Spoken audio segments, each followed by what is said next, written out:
Olá, boa noite. Tudo bem, senhor Claudinor? Muito obrigada pela presença. O agradecido sou eu, Heloísa, por essa maravilhosa oportunidade que você está me dando, porque falar desse livro, Jesus no Lar e do Evangelho, é uma oportunidade extraordinária que todos nós temos de reler, rever, reaprender, para que a gente possa colocar em prática. Ah, que bom, verdade. Então, hoje estamos aqui. Obrigada a todos. Claudinor Roberto Barbiero, agradeço muito por estar aqui conosco, para que nós falamos um pouco sobre o livro Jesus no Lar, psicografado por Chico Xavier e pelo espírito Neio Lúcio, que eram as reuniões na casa de Simão Pedro. Então, a leitura começa assim. Capítulo 5, o servo inconstante. À frente de todos os presentes, o mestre narrou com simplicidade. Certo homem encontrou a luz da revelação divina e desejou ardentemente habilitar-se para viver entre os anjos do céu. Tanto suplicou essa bênção ao Pai, que através da inspiração, o Senhor o enviou ao aprimoramento necessário com vistas a fim a que se propunha. Por intermédio de vários amigos, orientados pelo poder divino, o candidato de que se demonstrada acentuada tendência pela escultura foi conduzido a colaborar com o antigo mestre em mármore valioso. No entanto, a breve tempo demitiu-se, alegando a impossibilidade de submeter-se a um homem ríspido e intratável. Transferiu-se, de modo, para uma oficina consagrada à confecção de utilidades de madeira, sob as diretrizes de velho escultor. Abandonou-o também, sem delongas, asseverando que não se era possível suportá-lo. Em seguida, entregou-se sob as determinações de conhecido operário especializado em construção de colunas em estilo grego. Não tardou, entretanto, a deixá-lo, declarando não lhe tolerar as exigências. Logo após, entregou-se ao trabalho sob as ordens de experimentado escultor de ornamentações em arcos festivos. Mas, fim de uma semana, fugiu aos compromissos assumidos, afirmando haver encontrado um chefe por demais violento e irritadiço. Depois colocou-se sob a orientação de um fabricante de arcas preciosas, de quem se afastou em poucos dias, a pretexto de se tratar de criatura desalmada e cruel. E assim, de tarefa em tarefa, de oficina em oficina, o aspirante ao céu dizia invariavelmente que não lhe era possível incorporar as próprias energias à experiência terrestre, por encontrar em toda parte o erro, a maldade e a perseguição nos que o dirigiam, até que a morte veio buscá-lo à presença dos anjos do Senhor. Com surpresa, porém, não os encontrou tão sorridentes quanto aguardava. Um deles avançou triste e indagou: Amigo, por que não te preparaste ante os imperativos do céu? O interpelado, que identificava a própria inferioridade nas sombras em que se envolvia, clamou em pranto que só havia encontrado exigência e dureza nos condutores da luta humana. O mensageiro, no entanto, observou com amargura: O Pai chamou-te a servir em teu próprio proveito e não a julgar. Cada homem dará conta de si mesmo a Deus. Ninguém escapará à justiça divina que se pronuncia no momento preciso. Como pudeste esquecer tão simples verdade dentro da vida? O malho bate a bigorna, o ferreiro conduz o malho, o comerciante examina a obra do ferreiro, o povo dá opinião sobre o negociante e o Senhor, no conjunto, analisa e julga a todos. Se fugiste a pequenos serviços do mundo, sob a alegação de que os outros eram incapazes e indignos da direção, como poderás entender o ministério celestial? E o trabalhador inconstante passou as consequências de sua queda impensada. Jesus fez uma pausa e concluiu: Quem estiver sob o domínio de pessoas enérgicas e endurecidas na disciplina, excelentes resultados conseguirá recolher se souber e puder aproveitar-lhes a aspereza, inspirando-se na madeira bruta ao contato da plana benfeitora. Abençoada seja a mão que educa e corrige, mas bem-aventurado seja aquele que se deixa aperfeiçoar ao seu toque de renovação e aprimoramento, porque os mestres do mundo sempre reclamam a lição de outros mestres, mas a obra do bem, quando realizada para todos, permanece eternamente. Então, Claudinor, observando aqui, né, essa leitura, a minha interpretação foi assim, que esse servo inconstante, ele passou de trabalho em trabalho, várias situações do cotidiano, e fazendo diversos trabalhos, mas fica claro que a convivência com as pessoas às quais ele trabalhava estava sendo difícil, e ele não aceitava essas situações, né? Pessoas que queriam discutir, enfim, ele sempre reagia e acabava se distanciando e não ficando ali para o aprimoramento dele, né? Isso acontece, acredito, tanto no trabalho, como na família, como trabalho voluntário, como transporte coletivo, como motoristas de carro, e qualquer situações do cotidiano. Achei interessante que Jesus citou várias formas de interações, né? E isso tudo leva ao nosso aprimoramento e aperfeiçoamento, como se fosse a vida e a escola. E qual a sua opinião, Claudinor, sobre esse texto? Muito bem. Eu faço... Esse texto é muito... Esse texto e todos os livros são preciosíssimos. São lições que são, assim, extraordinárias, do ponto de vista da vivência. Evidentemente que nós estamos trazendo para contextualizar para o mundo nosso, né, que nós estamos num planeta de provas e expiações, onde nós aqui temos mais choro e ranger de dentes do que felicidade, porque a felicidade é uma meta a ser alcançada como espíritos puros, isso no futuro, num futuro bem futuro, não é? Muito bem. Meu texto, a gente verifica, e eu aqui trago a parábola dos 10 talentos, quando fala, né, que Deus, o Senhor, entregou aos seus servos, entregou os talentos, e que pudessem, quando retornassem, né, dessem cumprimento dos seus talentos. Esse servo infiel, inconstante, variável, que não se pode, ele não tinha, evidentemente, porque ele queria alcançar o reino dos céus, e o reino dos céus, como disse Jesus, é uma meta, é a vida futura. Para a vida futura, você tem que estar estruturado e tem que estar preparado e tem que superar todas as suas limitações, dificuldades. Nós estamos num planeta onde nós estamos aqui numa escola redentora e benfeitora. Então, aqui nós temos inúmeros exemplos que se dá aqui de que este servo, que era um servo inconstante, porque ele não se adaptou em nenhuma das situações de profissionalização que lhe foram oferecida, né? E alegando sobre inúmeras alegações.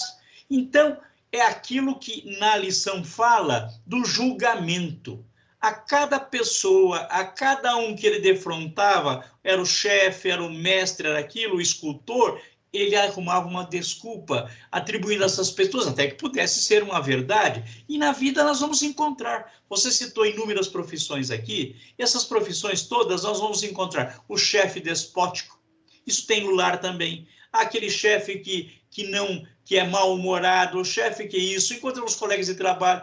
E nós temos que, ante essas adversidades, nós temos que saber colocar o nosso verdadeiro papel e seguir à risca aquilo que Jesus nos disse. Quem quiser seguir, que me siga. De que maneira?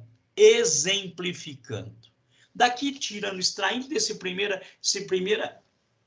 aspecto profissional das profissões, então assim, faltou a esse servo humildade, faltou obediência, respeito, hierarquia, faltou-lhe a visão de ser assim indulgente, de perdoar, porque isso, o perdão é uma das grandes virtudes. Se nós encontramos alguém que esteja numa situação dessa, nós temos a obrigação de quê? Sermos pacientes, tolerantes, porque aí nós estaremos dando um grande exemplo.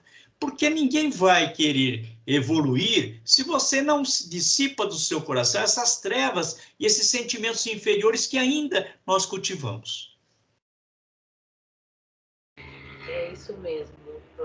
Odinor, eu achei muito interessante o que você falou da humildade, né? Faltou isso, né? Porque e eu acho que justamente ele deu esses exemplos de hierarquia, né? De funcionário, de chefe, justamente para realmente lembrar isso da humildade, a indulgência, o quão importante é a gente aceitar, né? E o que eu vejo muito é que as pessoas gostam muito, são muito bélicas, né? As pessoas gostam né? A gente vê muitas pessoas gostam de discutir, né? Gostam de puxar uma situação e as pessoas também são muito reativas. Então, muitas vezes a pessoa vem com uma abordagem mais difícil, né? E a outra pessoa não tem essa paciência, essa tranquilidade de pensar assim, eu não vou entrar nessa vibração, não sou assim. E aí que você também evolui, né? Na hora que você não entra numa vibração ruim. Eu acredito nisso também. Porque esse servo também, a questão dele estar sempre mudando, né? Quem nunca teve alguma percepção, né? Poxa, a pessoa não para em lugar nenhum, né? Justamente qual será o problema? Será o problema do servo que muda o tempo todo ou dos empregadores dele, né? Podem ser as duas coisas, né? Como você falou.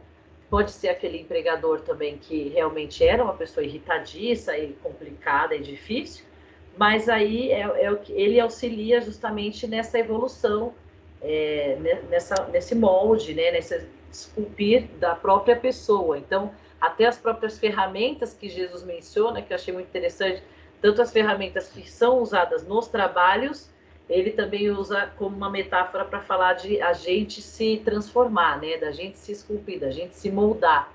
Então, é muito interessante as vertentes que tem nessa lição do servo inconstante, como em todos os momentos ele consegue nos cercar da informação importante, que é essa mesmo que você falou, da gente estar alinhado e fazer o melhor, né? Sempre estar nesse caminho evolutivo, né?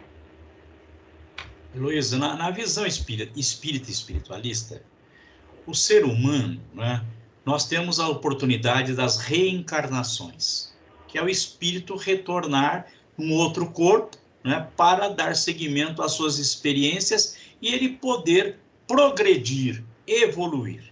Para isso, nós precisamos despir-nos, né, porque nós não sabemos o que do véu, o passado, ele é coberto, nós não sabemos o que foi, mas temos certeza que nós erramos bastante. Então nós precisamos reconstruir, nós precisamos nos reformular interiormente. De que maneira você se reformula?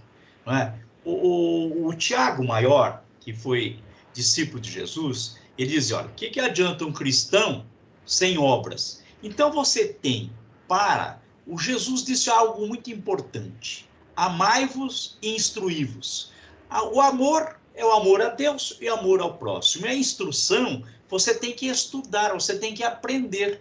Então é por isso que quando se estuda o Evangelho, e nós estamos fazendo isso de uma maneira indireta, no livro Jesus no Lar, nos dá essa oportunidade da gente poder, através desses ensinamentos, dar uma nova visão, uma nova concepção, uma nova caminhada para as nossas vidas. Se eu quiser ser como essa pessoa irritadiça, inconformada, quantas pessoas não estão que se enquadram nesse molde, nesse figurino, nesse servo inconstante? Isto nós encontramos milhares, centenas de milhares. E por essa razão também que a pandemia, que está aí do Covid-19, é para dar um choque de realidade e mostrar às pessoas, porque você não pode ser a vida toda inconformista, você tem que ser reativo no bom sentido, de construir, de edificar e não de estacionar. Então, Jesus fala muito aqui na lição também, porque era a visão desse servo inconstante. O que ele via? Em todas as pessoas tem um defeito.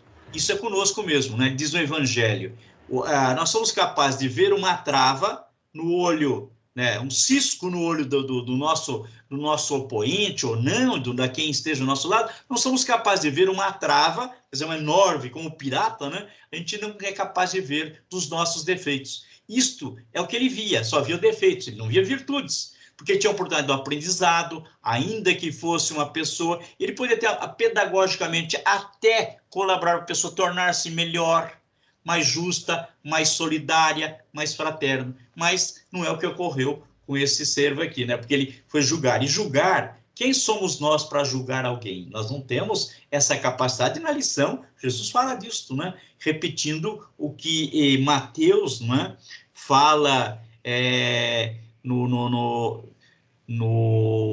capítulo 7, versículos 1 a 5, né? Quando fala daquela passagem famosa do não julgardes, né? Nós não devemos fazer. Quem nos julga é Deus, quem julga é a nossa consciência, e não aquilo que a gente deve fazer dos outros. Por quê? Senão nós vamos patinar. Outra coisa importante que você citou aí, né? Falando de que Jesus, nós temos que burilar os nossos espíritos. O que é burilar? É como um escultor que pega uma pedra bruta e que vai delineando as formas daquela escultura que ele pretende. O nosso espírito é a mesma coisa. Nós nascemos puros e ignorantes, fadados à perfeição. Para isso, nós temos que quê? Através da vivência, através das encarnações, nós temos através das oportunidades que Deus nos dá, que nós temos de burilar, de nós nos reformularmos, de nós modificarmos as vidas que nós tínhamos anteriormente e projetarmos para a vida futura. Quando Jesus fala, meu reino não é deste mundo, o nosso não é deste mundo, né? Por quê? Nós temos que pensar na vida futura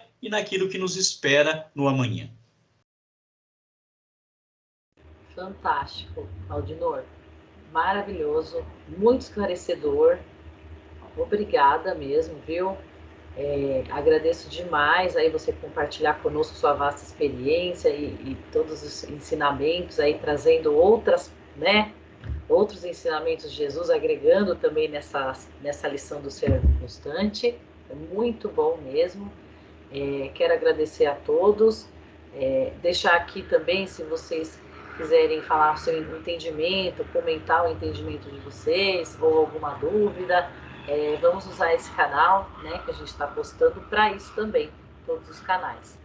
E agradeço novamente ao Aldinor por estar aqui conosco e todos os que estão nos assistindo. Muito obrigada e que Jesus abençoe. Eu que agradeço e despeço aqui de todos e a você também, enviando um grande abraço e pedindo que Deus nos abençoe, principalmente nesses momentos difíceis que atravessamos. Muito obrigada.